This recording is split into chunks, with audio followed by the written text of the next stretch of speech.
மக்களே, சிவா எலி செம இன்ட்ரெஸ்டிங்காக போயிட்டுருக்கு. நம்ம சுபத்ராக்கு மேலே எந்த தப்பும் இல்லைன்னு சொல்லிட்டு நம்ம ஆயிலி செமையாட்டு நிரூபிச்சிட்டாங்கன்னே சொல்லலாம். அதே சமயத்தில் இதெல்லாம் பார்த்துட்டு இருந்த ரித்திகாவும் கண்டிப்பாக இந்த ஆயிலிக்கு பின்னாடி ஏதோ ஒரு உண்மை மறைஞ்சிருக்கு. ஒரு சமயம் அவள் அதிகாரியாக இருப்பாளோ அப்படிங்கிற ஒரு சந்தேகம் ரித்திகாக்கு வருதுன்னே சொல்லலாம். ஆயிலி பற்றின எல்லா உண்மையும் நம்ம ரித்திகாக்கு தெரிய வருதா? வீடியோக்குள்ளே போகிறக்கு முன்னாடி நம்ம சேனலுக்கு சப்ஸ்கிரைப் பண்ணுங்க. அப்படியே பக்கத்தில் இருக்க பெல் ஐக்கனை கிளிக் பண்ணிடுங்க. அப்போ தான் நான் போடுற வீடியோலாம் உங்களுக்கு நோட்டிஃபிகேஷனாக வரும்.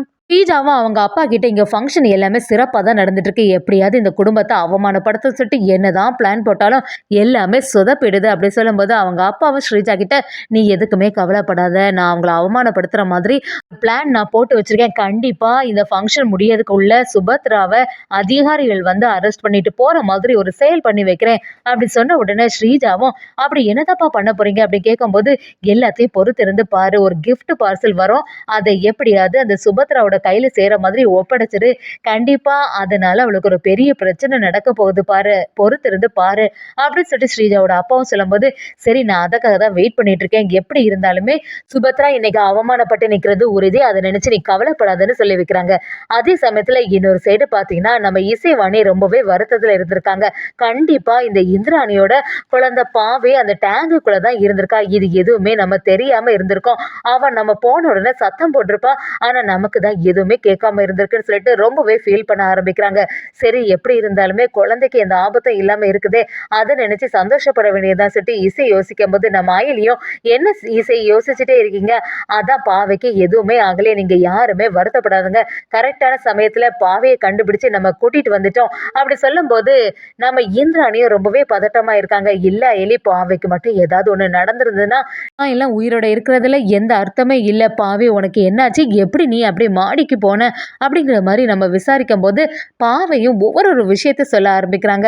சரி இனிமே இந்த இடத்த விட்டு எங்கேயுமே போகாத, எப்பவுமே அம்மா கூட சேஃபா இருந்துக்கோ அப்படின்னு சொல்லிட்டு நம்ம இந்திராணியும் பாவை கிட்ட சொல்லி வைக்கிறாங்க. அயலி இந்திராணி கிட்ட, அண்ணி நீங்க எதுக்குமே கவலைப்படாதுங்க, பாவைக்கு இனி எந்த பிரச்சனையும் வராது, நல்லபடியா நாங்க பாத்துக்கிறோம் அப்படின்னு சொல்லி வைக்கிறாங்க. அதே சமயத்துல இன்னொரு சைடு, சரி இந்த பிரச்சனை எல்லாம் சரியாயிட்டு இனி எப்படியாவது சுபத்ராவை மாட்டி விடக்கூடிய வழியை பார்க்கணும் அப்படின்னு சொல்லிட்டு ஸ்ரீஜாவும் அதுக்கான வேலைகள்ல தயாராகிறாங்க.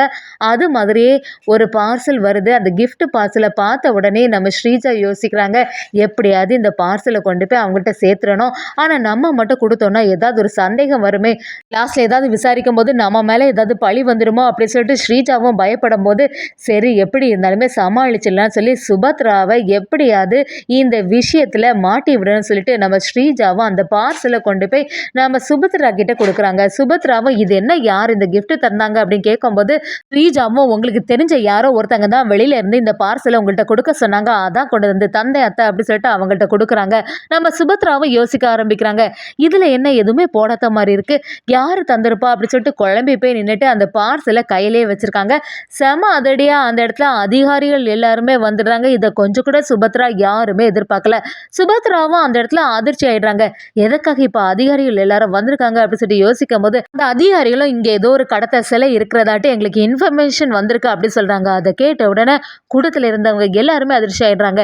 என்ன சொல்றீங்க நீங்க, அது எப்படி இங்க ஒரு இன்ஃபர்மேஷன் வரும், இங்க ஒரு ஃபங்க்ஷன் தான் நடந்துட்டு இருக்கு, யாருமே அப்படிப்பட்டவங்க கிடையாது அப்படி சொல்றாங்க. அதிகாரிகளும், இதெல்லாம் நாங்க நம்பவே முடியாது, நாங்க செக் பண்ண அப்புறம் தான் எதுனாலுமே சொல்ல முடியும் அப்படின்னு சொல்ல ஆரம்பிக்கிறாங்க. சுபத்ராவும், அப்படி ஒரு சிலை இங்க இல்லவே இல்லை அப்படி சொல்லும் போது அதிகாரிகளும் கேட்குற மாதிரி இல்லை, எதுனால நாங்க செக் பண்றோம் அப்படி சொல்லிட்டு சுபத்ராட்ட இருக்கக்கூடிய அந்த கிஃப்ட் பார்சலை என்னன்னு கேட்குறாங்க. இல்லை யாரோ ஒருத்தங்க இப்போதான் என்கிட்ட இந்த கிஃப்ட்டை தந்துட்டு போனாங்க அப்படி சொன்ன உடனே இதை தான் நாங்கள் ஃபர்ஸ்ட் செக் பண்ணணும்னு சொல்கிறாங்க.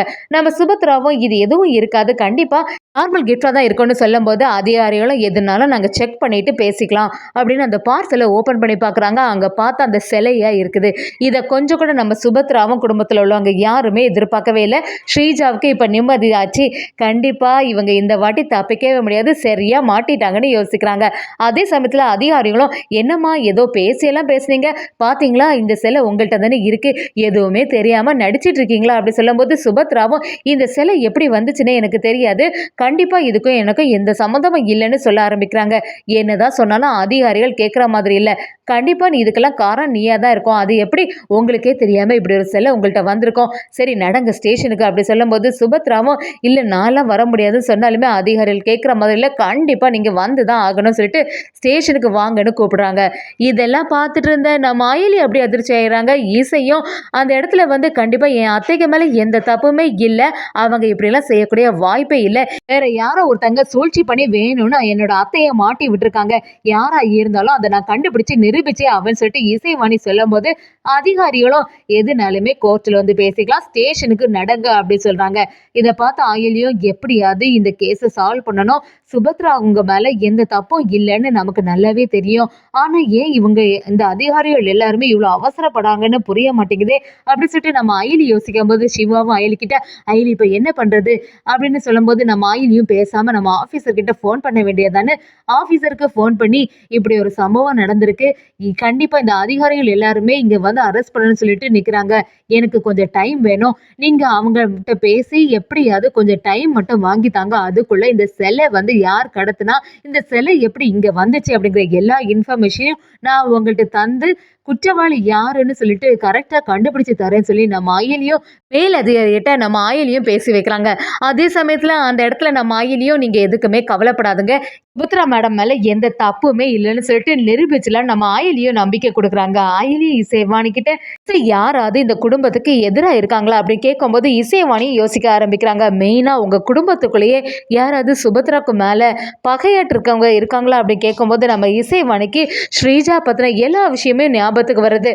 உடனே நம்ம அயலி கிட்ட ஆமா ஸ்ரீஜா கண்டிப்பா இந்த குடும்பத்துக்கு கெட்டது பண்ணணும்னு சொல்லிட்டு தான் இதுக்குள்ளேயே வந்தா. அதனால இவ தான் காரணமா இருக்கக்கூடிய வாய்ப்பு அதிகமா இருக்கு அப்படின்னு சொல்லிட்டு நம்ம அயலி கிட்ட எல்லா உண்மையும் நம்ம இசைவாணியும் சொல்ல ஆரம்பிக்கிறாங்க. நம்ம அயலியும் செம மாசா ஸ்ரீஜாக்கு மேல சந்தேகப்பட ஆரம்பிக்கிறாங்க. அன்னைக்கு வர்ஷினியை கூட யாரோ ஒருத்தங்க வேணும்னு தான் மாட்டி விட பார்த்தாங்க. இன்னைக்கும் சுபத்ரா மேடமையும் அப்படிதான் செய்திருப்பாங்க. ஸ்ரீஜாவோட சூழ்ச்சி தான் இதுக்கு பின்னாடி இருக்கும் அப்படின்னு சொல்லிட்டு நம்ம இசைவாணியும் அயலியும் சரியா சந்தேகப்படுறாங்கன்னு சொல்லலாம்.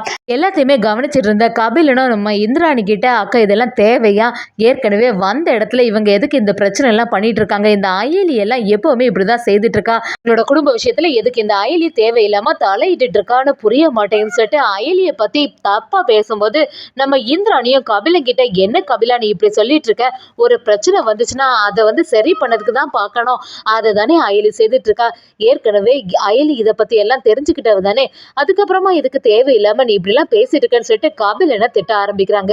அதே சமயத்துல நம்ம அயலியும் கண்டிப்பா இந்த பார்சல கொடுத்தது யாருன்னு தெரிஞ்சுக்கணும், அப்பதான் நம்ம வந்து உண்மையை கண்டுபிடிக்க முடியும்னு சொல்லிட்டு ஒரு முயற்சி எடுக்கிறாங்கன்னே சொல்லலாம். ஒரு கட்டத்துல ஸ்ரீஜா தான் சுபத்ரா கிட்ட இந்த பார்சலை கொடுத்த விஷயம் எல்லாமே தெரிய வருது. அது மாதிரியே ஸ்ரீஜாவை கூப்பிட்டு விசாரிக்க ஆரம்பிக்கிறாங்க நம்ம அயலி. ஒரு கட்டத்துல ஸ்ரீஜா ரொம்பவே பதட்டமா இருக்கதை கவனிச்ச நம்ம அயலியும் கண்டிப்பா ஸ்ரீஜா தான் இந்த வேலையை செய்திருப்பான்னு கண்டுபிடிச்சிடுறாங்கன்னு சொல்லலாம். சமயத்துல அயலி செய்த செயல் எல்லாம் பார்த்துட்டு இருந்த ரித்திகாவுக்கு ரொம்பவே சந்தேகம் வருது. இந்த அயலி கண்டிப்பா நமக்கு தெரியாம ஏதோ ஒரு வேலை பார்த்துட்டு இருக்கா, அதை கண்டுபிடிச்சு ஆகணும்னு சொல்லிட்டு ரித்திகாவும் நம்ம அயலியை ஃபாலோ பண்றாங்கன்னு சொல்லலாம்.